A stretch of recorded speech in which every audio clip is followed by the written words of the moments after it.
এই বৌমনি এদিকে আসো। আস্তে আস্তে আস্তে ধরবো। তোমার পিঠা কোথায়? কাস্টমার অনেক আছে। ও মামা ধরতে তো শাড়িটা তুলে নি। হ্যাঁ শাড়ি তুলে পিছন দিকে তাকে আগে একটা পাই না তো নিচে স্লিপার লাগিয়ে দেখো আছে কিন্তু এই বাচ্চা কোন আছে ওটা না না আর উঠেই না।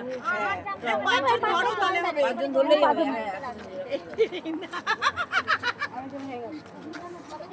এবার বলো ওই ধরো না কিছু হয় না। এবার ওই এটা দে হাতে থালাটা বলো কি করবো বলো। ওই তো এ করো বাবা নিমন্ত্রণ করো আগে তেল ফেলতে হয় না। একটুখানি ফ্ল্যাশটা এ করো না কাকিমা, ফ্ল্যাশটা এ করো, নাহলে ভিডিওটা উঠছে না।